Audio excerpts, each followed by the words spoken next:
Welcome to this very special edition of the KJ Masterclass Live, the show which ensures that you profit from your time spent here with experts, either through their industry insights, information, or simply learning from them. And today we have with us Dan Schaefer, an engineer, podcaster, politician, who sees the world for what it could be rather than for what it is. He ran for the Missouri State House as a Democrat in a highly Republican district, and though he lost in the previous election, he will try again in 2026. And we'll learn from him about Missouri's political landscape, from voting patterns to attacks on public education and reproductive rights, about why extremism is rising in red states, and what ordinary citizens can do to protect democracy. Welcome to the show, Dan. Well, thanks, Ajay. It's nice to be here. I've listened to a couple of your other shows. You have a really good wide variety of people, very interesting people you have on here. So it's great to be here. Welcome to the show. Dan, welcome to India in this online form. And I was telling you before the show, we are so closely connected with the US, especially on the political side, with the world's largest democracy and world's biggest democracy. And that's why I also do a bi-weekly show with one of the top geopolitical analysts. He's also based in the US, Irina Shukerman. So in case you want to, we just did the 43rd episode, bi-weekly episode yesterday itself.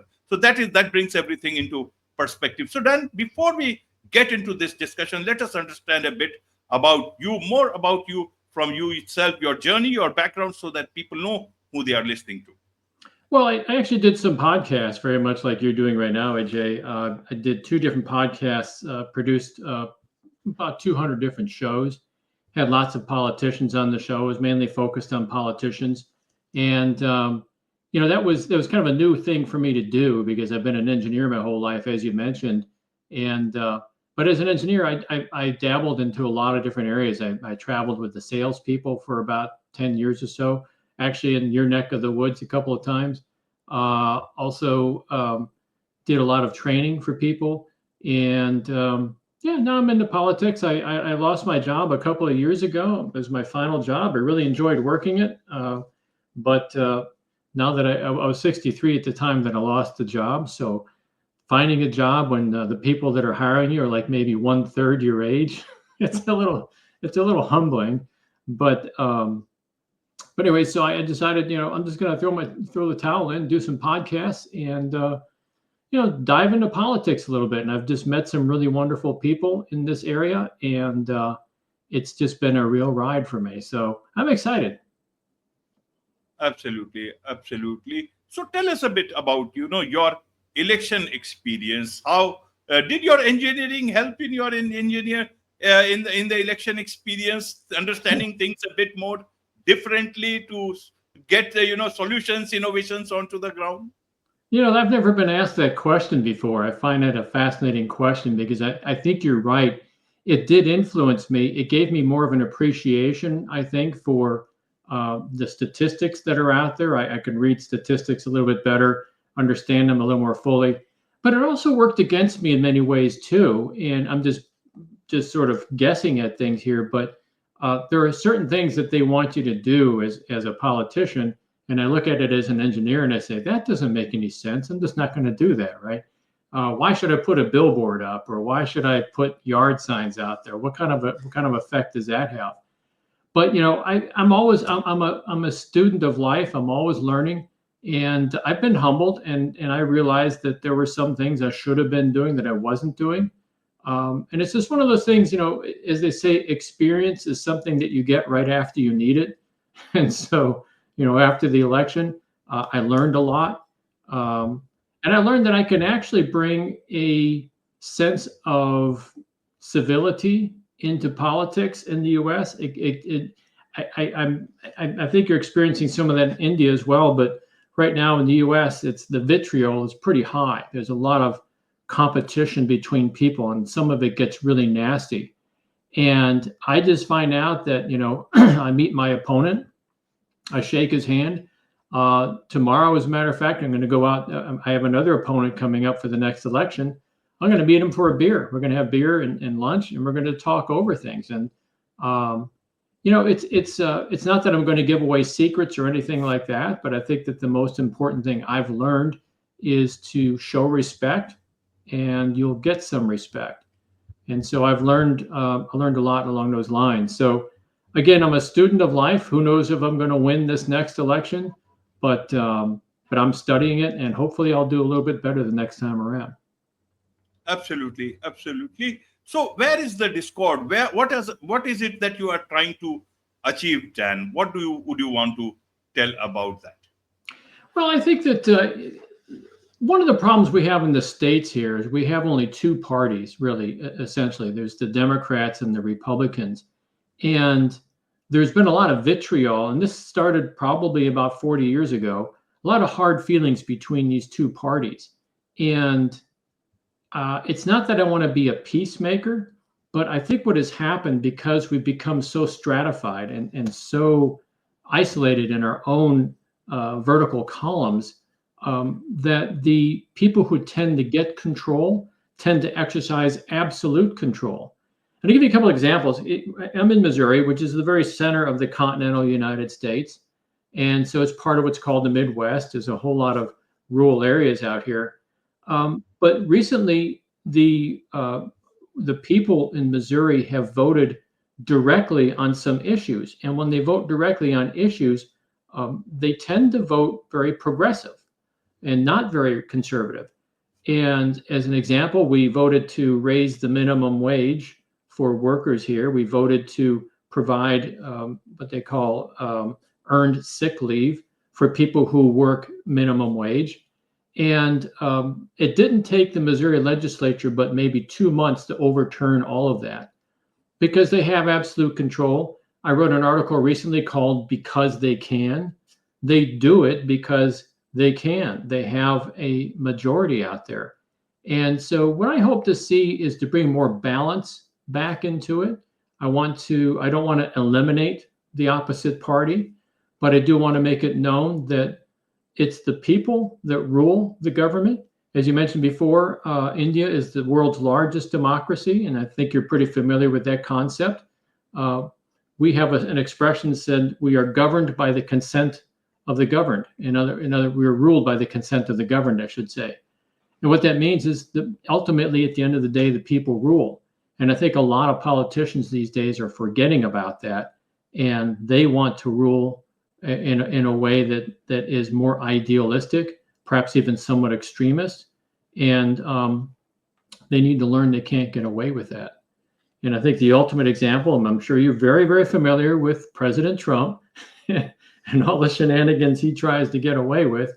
And we're seeing that it's not just isolated to Trump. We're seeing it in a lot of world leaders out there. And, corruption and this sense that they are above the law.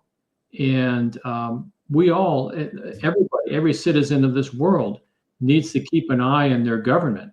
And I think the same thing applies in India as well. Like I say, I don't know too much about Indian politics, but I do know that there is quite a bit of friction with your president as well. And I think that when you get back to the basics, when you understand that the people rule, then things get a little bit better. And so that's what I'm more interested in. Absolutely, Dan. So, understanding about people's choice, looking at the, progressive politicians and conservative politicians, isn't it what we humans are in every day of our lives, Dan? For example, I may like, Kindle, I may like all those online things, but I will still go and buy some books traditional way. In the same way, you have got many books in the backdrop. I can see that. You may be for those things, but you would not want to replace it. Same way, people's minds are like that. They may adopt progressive ideas, but are traditional, not conservative. I don't want to use the word conservative, but if you want to use traditional and conservative in the thought process. And that is why, even though they may be voting for progressive ideas, they are looking for candidates who are a bit more traditional in that sense, who will not bring bring so much of change at once, because humans are not so adaptive to change. And that is why they are looking at things much more gingerly, tenderly so that, things, there is always soft landing for them.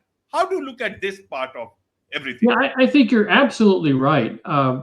I read a book recently. I don't remember who wrote this book, but the whole theory of the book is that people in general are conservative.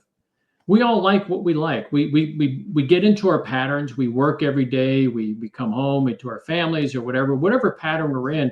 We like those patterns because given the freedom to search around for your own pattern, you're going to find your own pattern and you're going to stick with it. And yeah, I think you're absolutely right. You can be too progressive, and you put too many new things out there, and that is bad. And so I have to admit, when I first started voting back in 1980, I voted conservative, and to this day, I will sometimes vote for a conservative candidate if I feel that they're doing a better job and that they'll keep things going the way they're going. But it's also the nature of humans to explore, to look for new things, come up with new ideas. If people like Einstein or Gandhi or whatever haven't come along with these new ideas, with these ideas that are considered in hindsight revolutionary, maybe at the time they might be devalued, but they are in hindsight become revolutionary. They become a way of life. They become part of your life. And how many people? I mean, I don't know if you're old enough, but I remember the day before cell phones, right? And I couldn't imagine, why would I need a cell phone? Why I can just find a phone wherever I go. I can find a pay phone or something like that. But but then we get used to it, right? And so if someone didn't come along at first, and I'm using cell phone as an example, it's a dumb example, but if somebody doesn't come along with some new ideas once in a while, we'll be stagnant. So you need a little bit of both. You need some progressive, forward-thinking people. You need some, obviously, conservative people as well. And I think where things start to go off the rails, though, is you can be extremely progressive, and that's bad. You can be extremely conservative, and that's bad as well.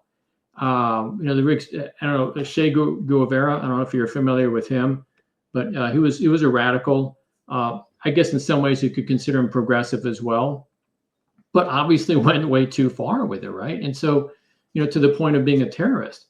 In general, one thing I found, and as I mentioned before we started the show here, that I'd been to India a couple times, and I'd met a lot of people there. I've been to Japan, Australia, whatever. No matter where I go in the world, I can always sit down with whomever I'm sitting down with, and we can talk about the same things. We all care about our families. We all care about our jobs. We all want security. And oftentimes we see the government getting in our way of those goals. And I think at the end of the day, we should find ways of being conservative, but also have some progressive ideas out there. Now, the problem that we're facing in the U.S. right now, and Missouri being one state of the U.S., is sort of a microcosm of the big picture, is that it has gone so far to the conservative side that it's become radicalized at this point. And I'm pretty sure you're aware of what's going on in the news these days. But in the United States, they're kicking a lot of people out of the country, even people who are here legally. A lot of Indian people are here studying and working, Chinese as well. Very big part of our population here. And we also get people from Mexico. We get people from Central and South America. And they're all being terrorized at this point because the hyper-conservatism has taken over. And it's to the point now where they're tearing people they're essentially kidnapping people out of their schools, out of their work, literally off the streets. And what you're seeing right now in the U.S., I'm proud to say this honestly, is that when this kidnapping, abduction sort of takes place, where the government starts abducting people, everybody comes out. All the citizens will come out of their doors, come out of their homes, come out of their offices or whatever, and they will crowd around the government officials who are trying to do this abduction. And in some cases, actually turning them away because they're saying, no, these people, maybe they aren't American citizens. Maybe they weren't born in America, but they belong here, you know, and that's the normal, everyday, perhaps even somewhat conservative person that's coming out there and ready to be arrested to stop this from happening. So we've gone too far in that direction. And I think your point is made also. You can go too far in the progressive side too. Right down the middle is where we need to be. Absolutely. So, how do you want to bring about some change in 2026? Maybe you can say that I'm an engineer, I'm progressive by thought, but I will not bring so many changes at the same time that it will take you away from your roots and Yeah. from your grounds. Maybe is that the way to go forward? And maybe this whole thing about even President Joe Biden at that point in time, his image of the especially the debate and the way he was struggling in a way many people would like to put it, that image is hurting. And it's not about progressive ideas, but it's people who don't want to get back to those times. Maybe a better leader would have projected the progressive ideas much more strongly, and these conservatives, under the name of different ideas, they would not have gotten so much of leeway. And President Trump and all the people, they are the outcome of the wrong decisions by the Democrats at that point in time.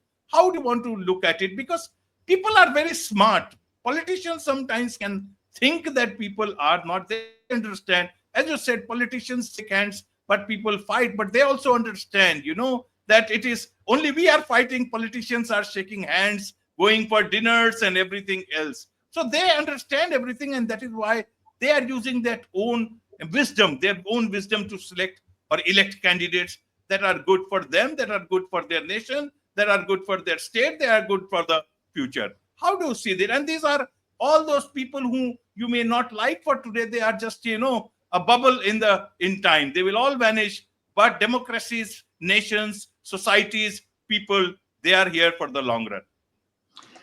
Yeah, and that's a good question. This kind of relates to your last question too regarding conservatism.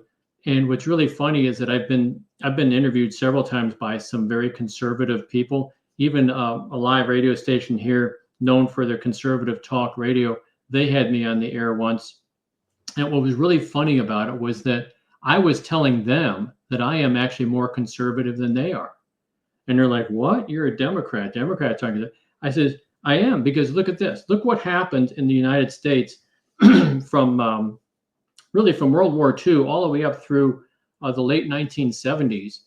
The unions, the labor unions in the United States, they made the middle class. They were the fortification of the middle class. They created the 5-day work week. They created OSHA, which is the Occupational Safety and Hazard Association, which protects workers' safety. They put in place a lot of things and made it possible for the classic family to take place, where the father works or the mother works, one parent works, another parent stays home with the children. And even then they were able to afford a house, a car, and so on. Those days are gone. They're gone because again, we're going too far conservative, and they're getting rid of these labor unions. And so now this is where I become conservative, and I say, okay, what in the past actually worked for us? What worked? What built the middle class? They'll say, oh, the unions. I say, well, if it's working, why did you guys want to change it? Why don't we go back to something that works? Another example is, if you really focus on the workers out there, you'll find that they're struggling. Housing prices today compared to 1980. In 1980, the median salary, you had to earn about 2.5 times your median salary to afford a house. Today, that ratio has gone up to almost 6 times.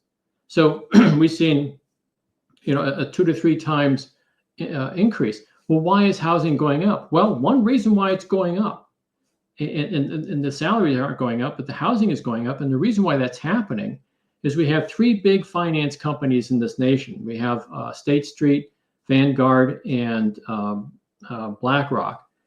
What they are doing is going out and buying houses, oftentimes sight unseen, purchasing houses, not as investments, but they're purchasing these houses so they can rent them out.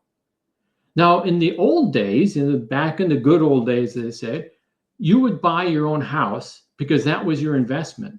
So by the time your children grow up, they're going to college, you can downsize. Now you have all that equity in your house. Your house may be paid off, so you've got all that equity in your house. These days, the kids can't do it.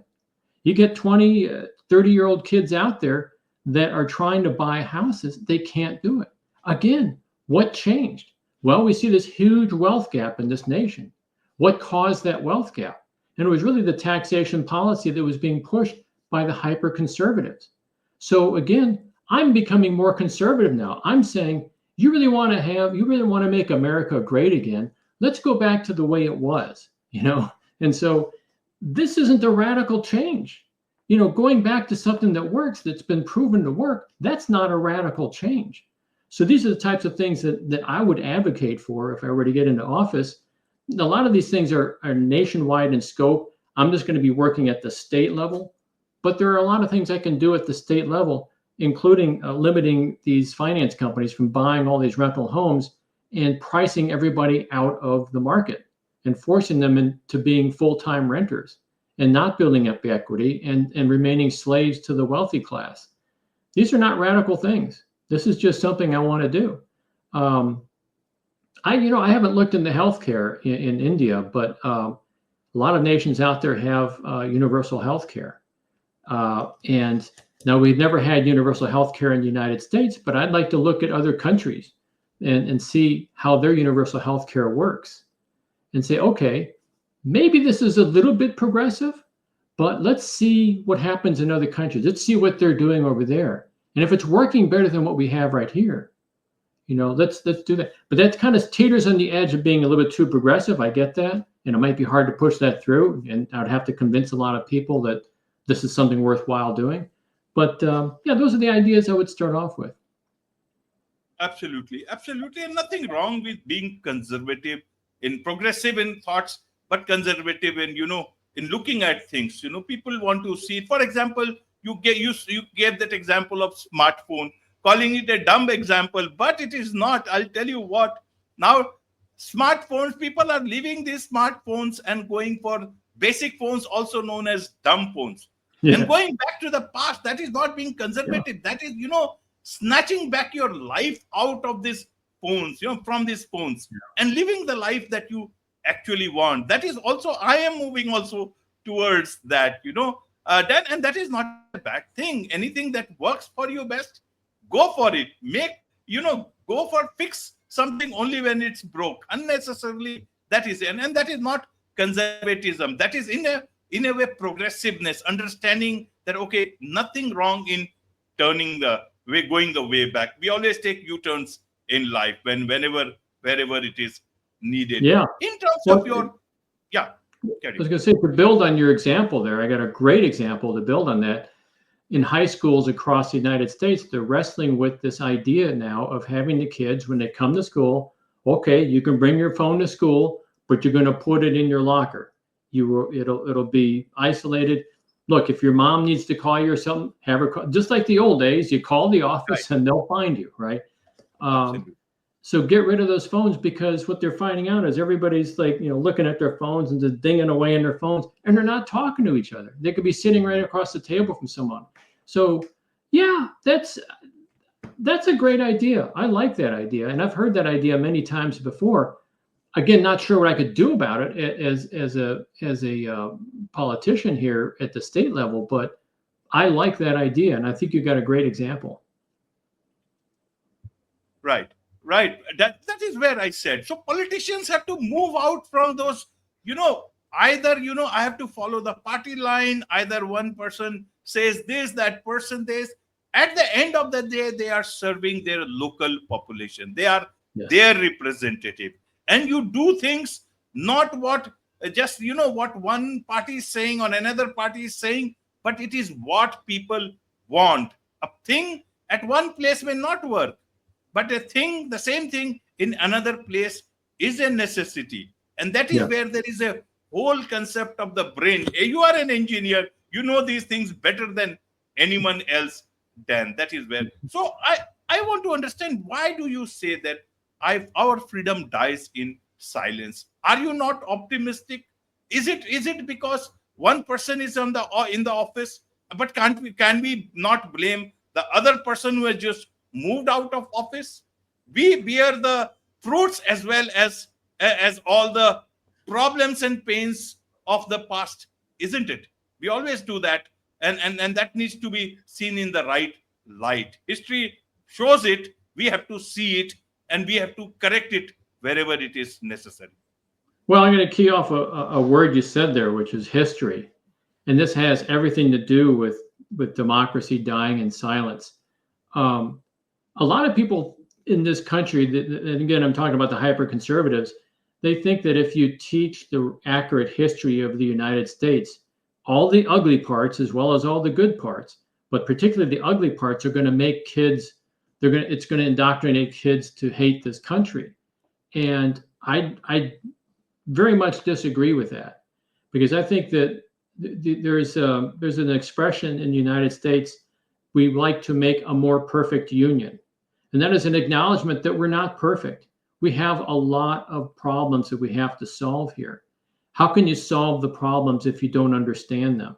How can you solve the problems if you don't know history?